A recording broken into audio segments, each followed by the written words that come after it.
መቻል በዓለም ሚሊተሪ አትሌቲክስ ሀገር አቋራጭ ውድድር ለመጀመሪያ ጊዜ ይሳተፋል።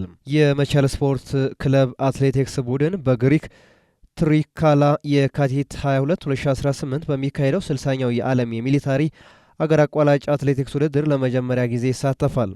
60ኛው የዓለም ሚሊተሪ አገር አቋራጭ አትሌቲክስ ውድድር እሁድ የካቲት 22 2018 በግሪክ ትሪካላ ሲካሄድ 38 የዓለም ሀገራት ይካፈላሉ። ኢትዮጵያን በመድረኩ በታሪክ ለመጀመሪያ ጊዜ በአንጋፋው መቻል ስፖርት ክለብ ተወክላ የምትሳተፍ ይሆናል። መቻል በ10 ኪሎ ሜትር ወንዶች፣ 8 ኪሎ ሜትር ሴቶች፣ 8 ኪሎ ሜትር ድብልቅ ሪሌ ሲሳተፍ በወንዶች 10 ኪሎ ሜትር ምክትል 10 አለቃ በአምላክ ይታየውና መሰረታዊ ወታደር አማረ ተስፋዬ በውድድሩ ለመቻል ውጤት ያመጣሉ ተብሎ እንደሚጠበቁ ለማወቅ ተችሏል። በተጨማሪም በድብልቅ ሪሌ 50 አለቃ ደጀን የተሾመና ምክትል 10 አለቃ ዮብሰን ብሩ ለመቻል ሜዳሊያ ሊያስመዘግቡ ከሚችሉ አትሌቶች ተርታ ስማቸው ተጠቅሷል።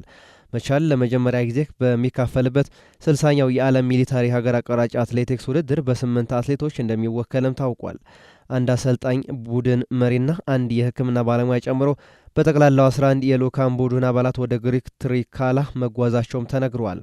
ቡድኑ ወደ ስፍራው ከማቅናቱ በፊት በክለቡ ከፍተኛ አመራሮች የሽኝትና የሰንደቅ ዓላማ ርክክብ መደረጉም ተገልጿል። መቻል እንደ አውሮፓውያኑ የዘመን ቀመር በ2024 በናይጄሪያ አቡጃ ተካሂደው በነበረው 21ኛው የመላው አፍሪካ ጦር ኃይሎች ስፖርት ፌስቲቫል በአትሌቲክስ ተሳትፎ ጥሩ ውጤት አስመዝግበው ውድድሩ ማጠናቀቁም ይታወሳል ሲል የዘገበው አለማየሁ ግዛው ነው።